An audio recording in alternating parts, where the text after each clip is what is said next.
Petroleum कीमतें मुस्तहकम रखने के लिए फिलहाल 125 अरब रुपए की जो खती रकम थी तरक्याती बजट से फराम की गई है, क्या ये काफी होगा? देखिए जना, आज तो इस्लामाबाद जो है वो diplomatic capital of the world बना हुआ है। आप तेल की कीमतों के ऊपर गौर गौस कर रही हैं। देखिए, पिछले कोई 36 घंटों में जितने भी दुनिया के बड़े बड़े मीडिया पावर हाउसेज हैं, वो इस्लामाबाद पे नजर जमाए हुए हैं। जी। CNN इस्लामाबाद की बात कर रहा है, ब्लूमबर्ग इस्लामाबाद की बात कर रहा है, एक्सियल इस्लामाबाद की बात कर रहा है, वी हैव रॉयटर्स हो, डिस्कस्ड ऑलरेडी। जी जी। हो। चार वज़राए खारजा यहाँ पे इस वक्त बैठे हैं, और शहर वही है इस्लामाबाद का। तो मुझे तो तारीखी तौर पे एक वक्त था 1972 का, जब कैसेंजर चोरी छुपे पाकिस्तान आया था, और उस वक्त पाकिस्तान अमेरिका और चीन की दोस्ती करवा रहा था। यस। वो वक्त था जब दुनिया भर की फोकस था पाकिस्तान के ऊपर, और अब ये वक्त आया है। इतनी बुलंदी, जो सफारतकारी की बुलंदी पे जिस वक्त पाकिस्तान बैठा है, मैंने तो अपनी जिंदगी में ये बुलंदी नहीं देखी पहले। तो इसके ऊपर फोकस कर लें आप लोग। वो पेट्रोल की नहीं कीमत नहीं क्या नहीं हो, नहीं, पर फारूक साहब बात यह है कि वो आए हुए हैं, लेकिन प्राइम मिनिस्टर तो इजलास आज कर रहे हैं ना कफायत शुआरी का, कि पेट्रोल बचाना कैसे है। ये वज़रा खारजा अपने साथ पेट्रोल के कंटेनर तो नहीं लेके आए ना। वो तो जंग बंद होगी तो सूरत हाल बेहतर होगी।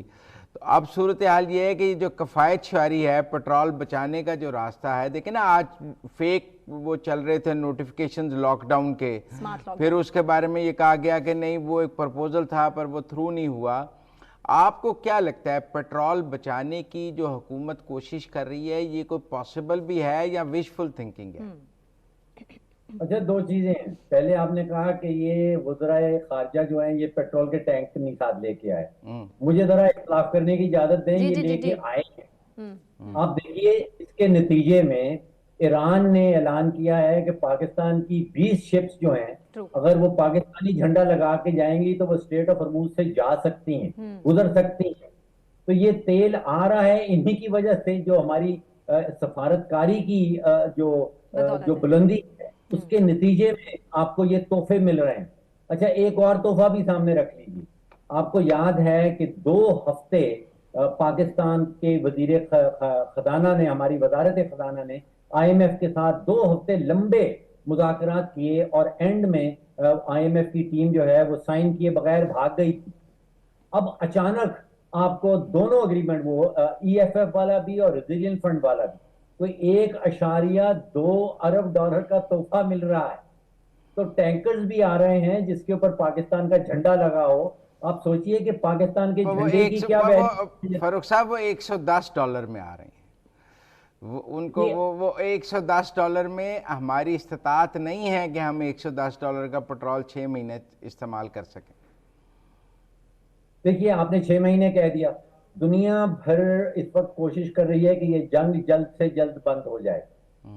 आपको याद होगा कि मार्च की 4 तारीख को वजीर खजाना साहब सेनेट में खड़े हुए थे, सेनेट की फाइनेंस कमेटी के अंदर, और उन्होंने कहा था कि इस वक्त पाकिस्तान के पास 27 से 28 दिन तक का पेट्रोल और डीजल का स्टॉक जो है वो मौजूद है। उसके बाद से कम कोई आधा दर्जन मजीद टैंकर कराची पोर्ट पहुंचे हैं।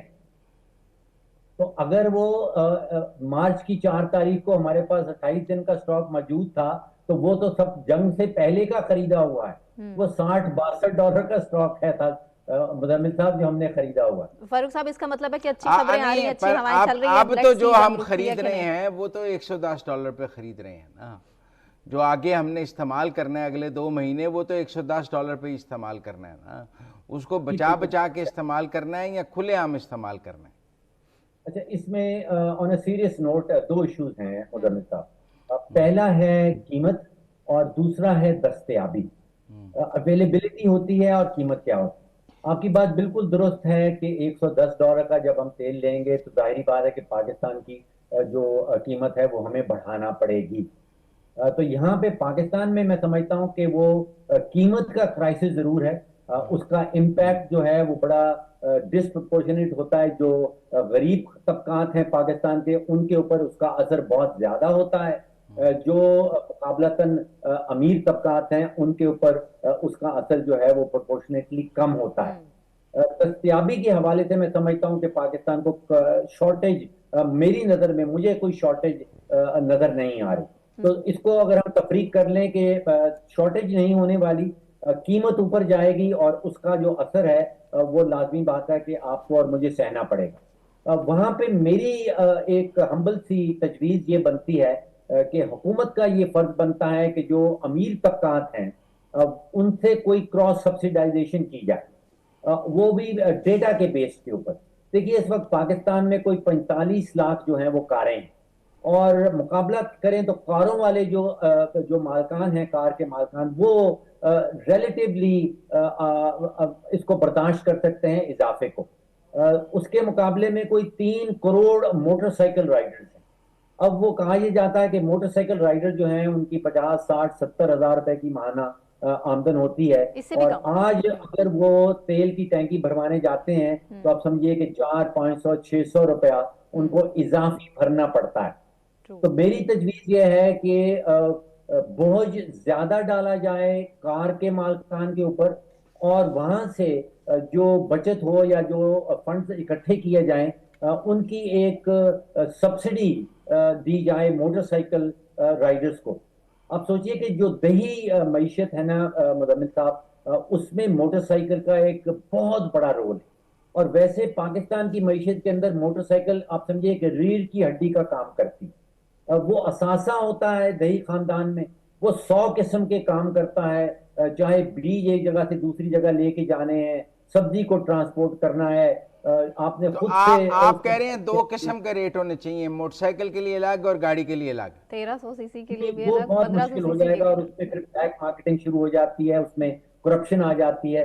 मेरा कहना ये है कि जो मोटरसाइकिल राइडर्स हैं वो रजिस्टर्ड हैं 3 करोड़ हमारे हुकूमती खातों के अंदर। उनमें से बहुत सारे खानदान ऐसे हैं जो BISP के साथ रजिस्टर्ड है। BISP का डेटा जो है वो दुनिया का माना हुआ है कि BISP ने बड़ा जबरदस्त डेटा इकट्ठा कर रखा है।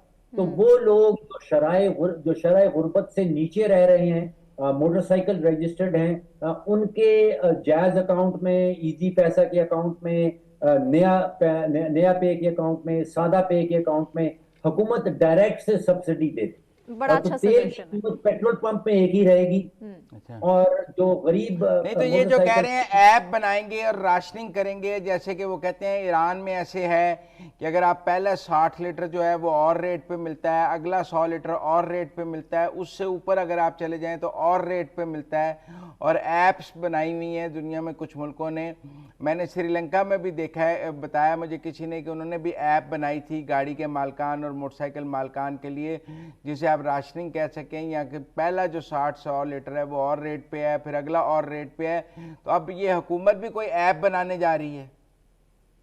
जी, ऐप जरूर बनाएं, लेकिन रैशनिंग वाला मामला जो है वो from an economic stand point में समझ नहीं पाता हूं। उसमें तारीखी तौर पे एक तो जो एडमिनिस्ट्रेटिव कॉस्ट है, लगभग 10 से 15% एडमिनिस्ट्रेटिव कॉस्ट निकल जाती है। उसमें फिर करप्शन सीप इन कर जाती है, उसमें फिर ब्लैक मार्केटिंग शुरू हो जाती है।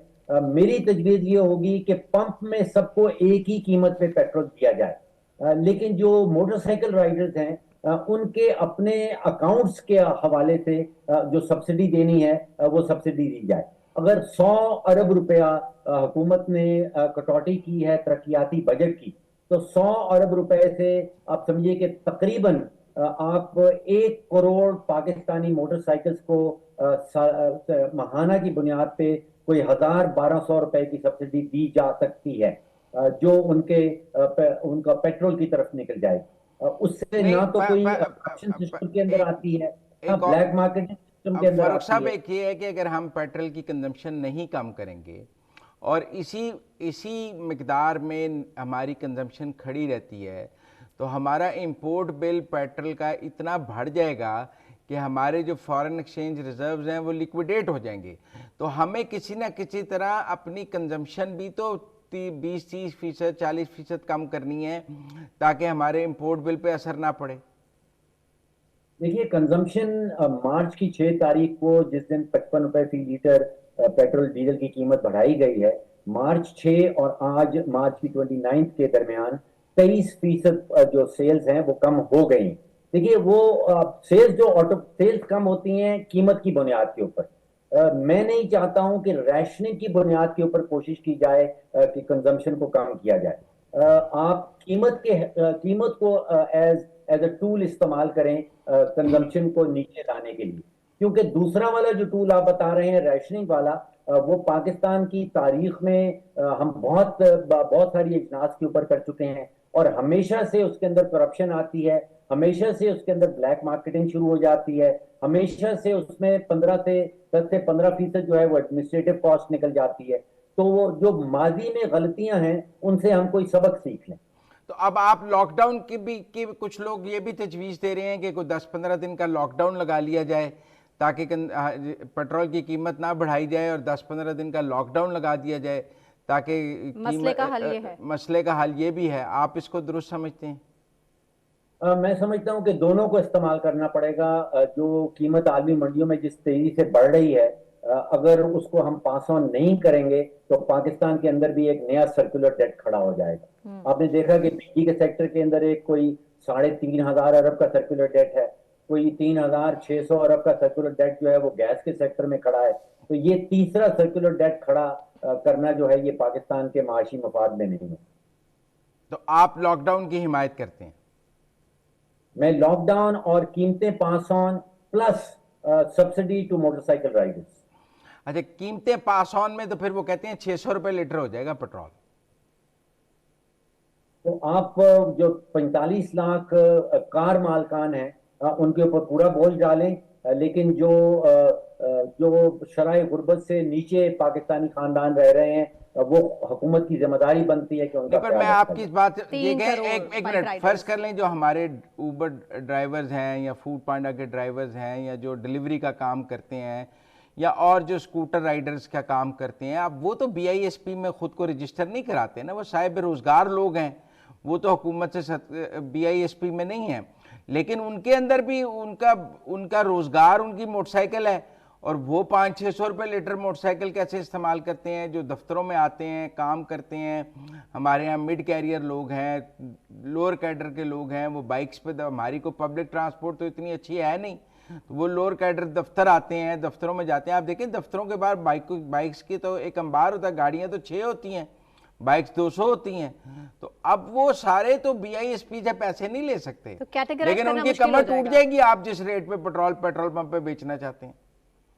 देखिए हमारे जो प्रोविंशियल डिपार्टमेंट हैं उनके पास सबके पास मोटरसाइकिल रजिस्टर्ड का कंप्लीट डेटा है। उसमें आप कोई सीसी डाल सकते हैं, कोई 600 सीसी, कोई 800 सीसी। उनसे जो नीचे वाले मोटरसाइकिल्स हैं उनको उनके जैज कैश में, उनके इजी पैसा में या नया पे में किसी किस्म की सब्सिडी दी जाए। देखिए बुनियादी यहाँ पर मैं डिस्कशन कर रहे हैं कि क्या रैशनिंग होनी चाहिए या सब्सिडी देनी चाहिए। उसके बाद उसका तरीकाकार क्या है, वो जो आइडियल तरीकाकार है वो निकालना। नहीं, जो छोटे आप कह रहे हैं जिनके पास छोटी गाड़ियां हैं, जिनको हम मिडिल क्लास कहते हैं, लोअर मिडिल क्लास कहते हैं, या जरा सा अपर मिडिल क्लास, तो मैं उन्हें कहता हूं जो जिनके पास थोड़ी बड़ी गाड़ियां हैं और आज के महंगाई के दौर में उनको कहता हूं जिनके पास बहुत बड़ी गाड़ियां हैं, मिडिल क्लास भी लोअर मिडिल क्लास में आते हैं। आप समझते हैं कि जिसने कोई छोटी मोटी गाड़ी भी रखी हुई है, पुरानी या नहीं, वो भी आपके नजदीक 600 रुपए पे पेट्रोल ले ले? देखिए इसमें हुकूमत के पास वसाइल कितने हैं, हुकूमत की जो है वो प्रायोरिटी लिस्ट क्या बनती है। मेरे नजदीक सबसे बड़ी प्रायोरिटी जो है वो मोटरसाइकिल राइडर्स है।